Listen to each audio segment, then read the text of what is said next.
nuevamente al Señor ahí. Amadísimo Padre, te damos gracias por esta oportunidad que nos da de poder estar nuevamente reunidos, Señor, para venir y poder compartir esta bendita palabra. Pero sobre todo te pido que permitas que la pueda atesorar en mi vida. Y además de atesorarla, me permita ser hacedor de esta palabra. Gracias, Padre. Gracias, Señor Jesucristo. Gracias, Espíritu Santo. Amén y amén. Fíjense que vamos a leer un Jonás que me perdió el Señor la oportunidad de leerlo la vez pasada en el negrito. Y lo vamos a leer ahorita, si Dios lo permite. Jonás 1. Lo que quiero que entendamos en este Jonás, no yo, sino el Señor a través de su palabra, es que a veces el Señor viene y nos habla a través de su Santo Espíritu y a veces nos hacemos los que no escuchamos, porque la voz del Señor es bien audible cuando usted le dice una cosa.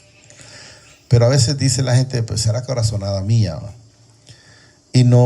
Y no actuamos, pues. Entonces podemos ver en este caso cuando el Señor le manda a Jonás para que vaya a predicar un lugar. De repente a nosotros nos puede hablar para ir a predicar a un lugar o simplemente para llevarle la palabra a una persona. De repente no es necesario que esté en un púlpito, pero si puede, pues hágalo. Pero quiero que entendamos que así hay muchas personas que lo que hacen es esconderse, pues, pero sin entender cuando todavía no ha llegado el conocimiento pleno en el Señor, que del Señor nadie se puede esconder, porque Él vive en cada uno de nosotros, y eso es lo que nos dice la palabra. Vino palabra de mi Padre, dice, a Jonás, hijo de Amitai, diciendo, levántate y ve a Nínive. Ahí el Señor estaba diciendo directamente a dónde va a ir. Aquella gran ciudad, dice, y pregona contra ellos porque ha subido su maldad delante de mí. Eso es como cuando de repente pues la persona ya pecó más de la cuenta. Vamos a poner un ejemplo en la Biblia. Cuando Saulo fue tras de Esteban, era verdad.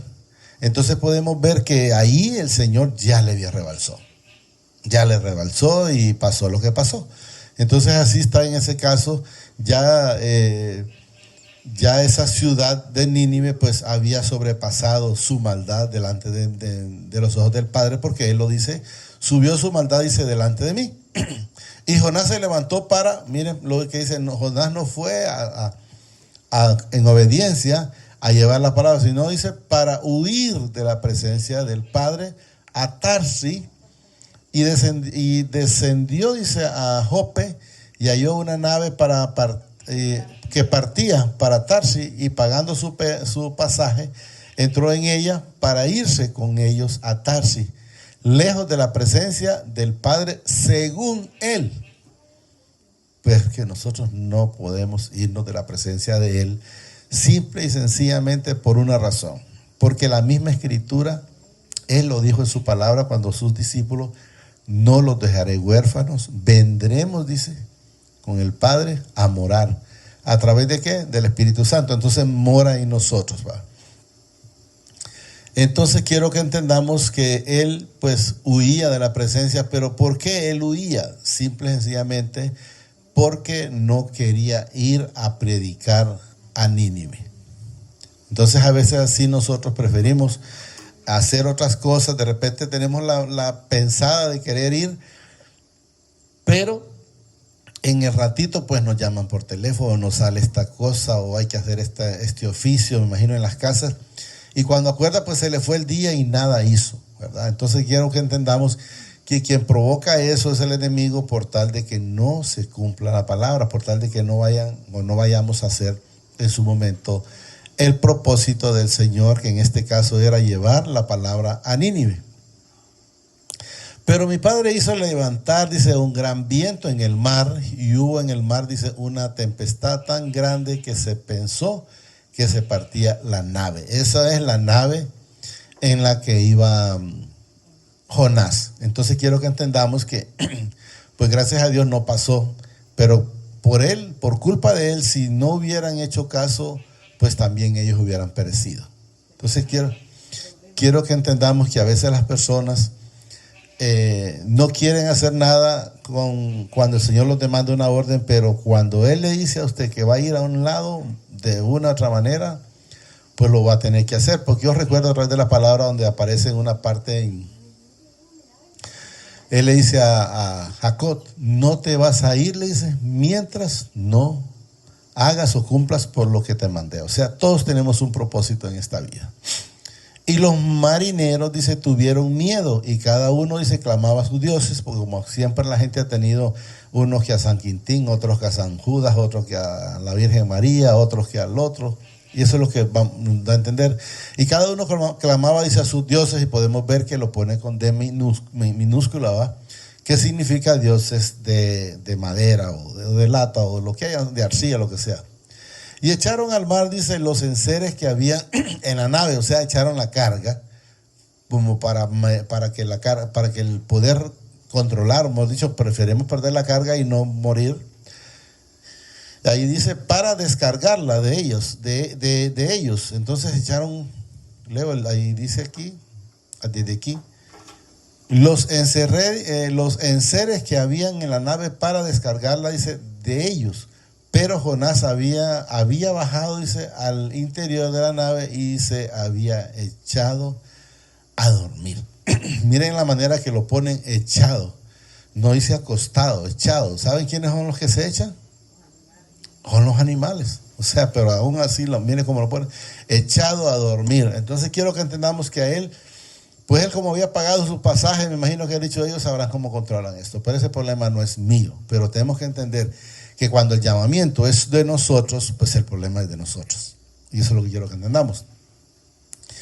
Y el patrón de la nave se le acercó y le dijo, el patrón es como nosotros decimos al capitán ahora. ¿Qué tienes? Miren, dormilón, levántate y clama a tu Dios. Mire que él reconoce un Dios vivo, porque mire cómo lo determina, a tu Dios. Ya no lo determina con una D minúscula, mire, ya lo determina como que de que es un Dios de verdad. Quizás, dice, Él tendrá compasión de nosotros y no pereceremos. Entonces quiero que entendamos que aunque Él quiso esconderse, aunque Él quiso hacer su propósito y no el propósito del Señor, pues el Señor lo siguió hasta donde Él estaba. Y luego vamos a leer lo que dice en el 7. Y dijeron cada uno a sus compañeros, venid y echemos suerte para que sepamos por causa de quién nos ha venido este mal. Hay cosas que a la gente le pasan y no se pone a hacer como una, yo les diría, como, porque es lo más fácil para entender, como una radiografía. ¿Qué enteramente estoy haciendo mal? Una introspección, ¿verdad? ¿Qué estoy haciendo mal? ¿Por qué me está pasando esto? Entonces ellos lo hicieron para saber por quién de ellos venía el problema. Y podemos ver que cuando echaron suerte, dice, echaron suerte y la suerte cayó sobre Jonás. O sea que no, el único del problema ahí era Jonás, porque era enteramente el que iba huyendo de la presencia, según él, del Señor, porque los demás pues andaban en sus labores normalmente, ¿no? Entonces le dijeron ellos, decláranos ahora por qué nos ha venido este mal. Una vez que ya se dieron cuenta que el problema era por Jonás, entonces vinieron ellos y ya lo cuestionaron, llamémoslo de esa manera. Decláranos, dice, ¿por qué nos ha venido este mal? ¿Qué oficio tienes? Mire, o sea, le está diciendo qué oficio tiene. O sea que puedo entender lo que Jonás, el oficio que tenía era de andar predicando la palabra. Pero él en ese momento no la quería predicar, porque el Señor a eso lo mandó, ¿verdad? Porque era como un profeta, llamémoslo de esa manera, porque creo que así es ahí. ¿Qué oficio tienes y de dónde vienes? ¿Cuál es tu tierra y de qué pueblo eres? Él les respondió, soy hebreo, dice, y temo al Padre de los cielos, que hizo el mar y la tierra. Y aquellos hombres, dice, temieron sobremanera y le dijeron, ¿por qué has hecho esto? O sea, como que dice, ¿por qué te subiste aquí a esta nave? ¿Por qué no viniste a complicar la vida a nosotros? Yo diría de esa manera, porque ellos no tenían nada que ver en ese problema. ¿Qué has hecho? Dice, porque ellos sabían que huía de la presencia del Padre, pues Él se los había declarado. Él se les había declarado cuál era el problema, por qué él se había subido, porque lo habían mandado, llamémoslo de esa manera, a predicar a Nínive, y él lo que hizo fue agarrar, a irse para atarse. Y le dijeron, ¿qué haremos contigo para que el mar se nos aquiete? Porque el mar se iba, dice, embraveciendo más y más. Sí, más grande. Él le respondió, tomadme, dice, echadme al mar, y el mar se os aquietará, porque yo sé que por mi causa ha venido esta gran tempestad sobre vosotros. O sea, los estaba alcanzando a ellos, y él sabía la solución que si a él lo bajaban, pues el Señor ya no seguía problemado con ellos, porque el problema no eran ellos. Entonces quiero que entendamos que a veces en nuestros hogares tenemos una situación y de repente la culpa es de una persona, no es de los dos, no es de toda la familia. Pero lo que podemos ver a través de lo que manifiesta el Señor es que si la persona no se pone a cuenta, pues puede perjudicar toda la familia, puede perjudicar todo el hogar. Yo estoy claro que aquí estamos hablando de una nave, pero ya llevemos eso a nuestras vidas. Nosotros en nuestras vidas estamos actuando como el Señor demanda y no estamos perjudicando al esposo o a la esposa o a los hijos, y vaya poniéndole cuantas veces cosas usted quiere sumarle más. Y aquellos hombres, dije, trabajaban para hacer volver la nave a tierra. O sea, ellos lo que estaban haciendo, ¿qué era? Queriendo ayudar para no tirarlo. ¿Cuántas veces la esposa trabaja para que el esposo lo haga? O al revés, el esposo lo hace para que trabaje la esposa, pero no se pueden enderezar. ¿Por qué? Porque no hay un arrepentimiento, porque no hay un acercamiento en el Señor. Entonces, por esa razón, es imposible, miren. Y aquellos hombres trabajaban para hacer volver, dice, la nave a tierra, mas no pudieron, porque el mar se iba embraveciendo más y más contra ellos. Entonces clamaron a mi padre y dijeron, te rogamos ahora, Padre, dice, que no perezcamos nosotros por la vida de este hombre. O sea, porque ya habían tomado la decisión entonces de tirar a Jonás fuera de la barca. Entonces por eso están pidiendo. Entonces clamaron al Padre y dijeron, te rogamos ahora, Padre, que no perezcamos nosotros por la vida de este hombre, ni pongas, dice, sobre nosotros la sangre inocente, porque lo iban a tirar, ¿verdad? Porque tú, Padre, dice, has hecho como has querido. O sea, bueno, la decisión es que en este pasaje no va a seguir, entonces lo vamos a tirar. Y así fue como dice, has hecho como has querido. Tomaron a Jonás y lo echaron, dice, al mar, y el mar se aquietó de su furia. O sea, el problema se acabó. Entonces quiero que entendamos que a veces la gente carga problemas solo porque no quiere entregárselos al Señor. La vez pasada, el viernes poníamos en el Señor un ejemplo, que nosotros cuando llevamos al Señor, el Señor nos dice en su palabra que le entreguemos nuestras cargas, porque las cargas de nosotros eran muy pesadas, que agarremos el yugo de Él, que es mansa y ligera su carga. Y la parábola que se estaba mencionando ahí era porque una persona le dio jalón a un hombre. Vamos a decir que le dio jalón en una paila, porque iba con un saco. Y esta persona se subió a la paila y nunca se bajó el saco. O sea, iba en la paila, pero él iba cargado. No sé si lo logramos entender. Entonces, ¿qué quiero que entendamos? Cuando nosotros venimos a los pies de Jesús, nosotros tenemos que entregar esas cargas. Pero hay quienes están en las cosas del Señor y siguen cargando esas cargas, porque no han entendido que el Señor le dice, hijo mío, dame esa carga. Agarra mi carga o mi yugo, que es manso y ligera mi carga. Entonces hay quienes están en las cosas del Señor. El que le dio jalón al hombre quería ayudarle, pero al final el hombre lo que le ayudó fue en la caminada, pero no en la cargada, porque él seguía con el saco cargado. Entonces así hay muchos cristianos que prefieren seguir con esa carga antes que entregársela al Señor. Usted entréguele esas cargas. Puede ser carga de enojo, puede ser carga de envidia, puede ser carga por falta de perdón, puede ser carga por la chismografía, puede ser carga por la altivez, puede ser carga por el orgullo, puede ser carga por la falta de perdón, puede ser carga por cualquier situación de esa, pero entrégueselas al Señor, porque tenga la plena seguridad que la persona que no está con esa carga no tiene problemas. como que ustedes andan en carga, una carga por mí, por llamémoslo de esa manera, porque están enojados conmigo, pues la tendrán ustedes, porque yo no la tengo por ustedes. Entonces dejemos esas cargas, que lo único que molesta es a la misma persona que la carga, porque el que no la carga, ¿cómo lo va a perjudicar? Esa carga la tiene solo la persona que no la quiere deshacer. Venid a mí, dice, bueno, la puso la hermana, ahí está, miren, en el Mateo 11, 28. Venid a mí todos los que estáis trabajados y cargados, miren, y yo os haré descansar.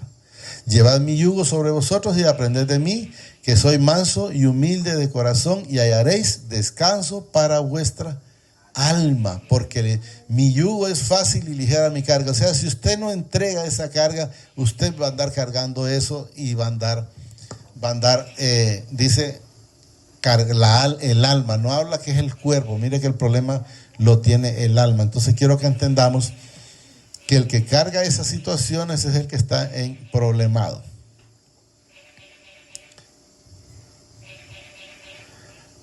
No estábamos más por ahí, creo que íbamos. Entonces clamaron, sí, ahí luego, y tomaron a Jonás, dice, y lo echaron al mar, el 15, y el mar se quietó de su furia. Y temieron, dice aquel hombre, a mi padre con gran temor. Mire que ellos temieron. Jonás no temía, pero ellos sí temieron. Y quiero que además de eso aprendamos otra situación. Mire, ellos temieron. Y además de que temieron, dice aquí, y temieron, dice, aquellos hombres a mi padre con gran temor. Miren, y ofrecieron sacrificio a mi padre e hicieron votos. ¿Qué significa que ellos hicieron votos? Se convirtieron. Ya ellos se olvidaron de sus dioses que ellos mencionaban arriba y se convirtieron en el Dios vivo, en el Dios de poder al cual nosotros servimos. Y eso es lo que debemos de entender, mire. E hicieron votos. Pero mi padre tenía preparado, dice, un gran pez que tragándose a Jonás, y estuvo Jonás en el vientre del pez 3 días y 3 noches. Cuando le pidieron a él señales, él les dijo, señales no se les dará, dice, más que la de Jonás. ¿Y qué les daba a entender? Que el Hijo del Hombre iba, una vez que fuese crucificado, iba a bajar 3 días a las profundidades de la tierra, a sacar los suyos. Entonces, pero no lo entendieron, lógicamente. Pero mi padre tenía, dice, preparado un gran pez que tragó a Jonás, y estuvo Jonás en el vientre del pez 3 días y 3 noches. Pasamos por favor. En el 2, solo quiero un poquito más, porque lo bonito sería leerlo todo, pero es mucho. No es que sea mucho, pero no sé por qué buen tiempo. Entonces oró Jonás al Padre. Miren, ¿qué hizo cuando estuvo en tribulaciones? Oró. ¿Qué debemos de hacer cuando hay un problema? Orar. Miren, y oró entonces oró Jonás a mi padre, y su padre, dice, desde el vientre del pez, y dijo, invoqué, dice, en mi angustia, cuando estaba en problemado, al Padre, dice, y él me oyó, desde el seno del Seol clamé, o sea, como quien dice, ya en las barbas del infierno, y mi voz oíste. Me echaste, dice, a las profundidades en medio de los mares, y me rodearon las corrientes. Todas tus ondas y tus olas pasaron sobre mí. Entonces dije, desechado soy delante de tus ojos, dice, mas aún veré tu santo templo. Mire que él aún se miraba que el Señor lo iba a salvar. Mire, mas aún veré, aquí estamos, tu santo templo. O sea, sabía que el Señor lo iba a rescatar. Las aguas me rodearon, dice, hasta el alma. Rodéame el abismo. El alga se enredó, dice, en mi cabeza. Descendí a los cimientos de los montes, la tierra echó su cerrojo, dice, sobre mí para siempre. Mas tú sacaste mi vida de la sepultura, oh Padre, Dios mío. Cuando mi alma desfallecía en mí, dice, me acordé de mi Padre, y mi oración llegó hasta ti y tu santo templo. O sea, al tener una situación, el cristiano lo que debe de irse es a la oración. Los que siguen vanidades ilusorias, dice, su misericordia abandonan. Cuando dice siguen es cuando usted se desvía del camino del Señor y va a hacer lo que usted cree, porque ahí dice vanidades ilusorias, algo que cree que le va a ir bien, como cuando la gente dice que va en el desierto, que mira como que hay un lago, pero eso es un espejismo, no es una realidad. Entonces eso dice ilusorio, dice, entonces de entender, es una mentira, dice, su misericordia abandonan, o sea, abandonan al Señor. Eso es lo que dice, porque el Señor es un Padre de misericordia. Entonces deben de saber que ahí es cuando se encuentran eso, deben de irse a la oración. Mas yo con voz de alabanza, dice, te ofreceré sacrificios, pagaré lo que prometí. La salvación es del Padre, y mandó mi Padre al pez a vomitar, a Jonás en tierra. Entonces quiero que entendamos que él, aunque estuvo en las profundidades, no se escapó de ir a predicar. Y quiero que entendamos en eso, porque no vamos a leer el 3, porque en el 3 está todo lo demás por el tiempo, pero lo voy a resumir rápido, que quiero que entendamos que cuando Jonás fue a predicar, a través de la prédica que él hizo, se salvaron en ese momento 120,000 personas, sin contar animales, ni animales, perdón. Entonces, ¿por qué esta gente se arrepintió? ¿Cómo lograron ese perdón? Por la oración. Por la oración se entregaron al Padre. El Padre pues miró el clamor de ellos y los perdonó. El Señor puede decir, ahorita, mañana les voy a dar juego, y si nosotros nos arrepentimos, Él desiste de hacer lo que pensó que iba a hacer en cada uno de nosotros. Entonces quiero que entendamos que nosotros lo único que tenemos que hacer es llevar este bendito evangelio, y el Señor hará lo demás, ¿verdad? Solo digámosle ahí, amadísimo Padre, te damos gracias por esta bendita palabra. Te pido que permitas que la atesore en mi corazón, pero que sobre todo permitas que sea hacedor de esta bendita palabra. Gracias, Padre. Gracias, Señor Jesucristo. Y gracias, Espíritu Santo. El Señor los bendice hoy, mañana y siempre hasta la eternidad, más de lo que somos bendecidos espiritualmente. Amén y amén.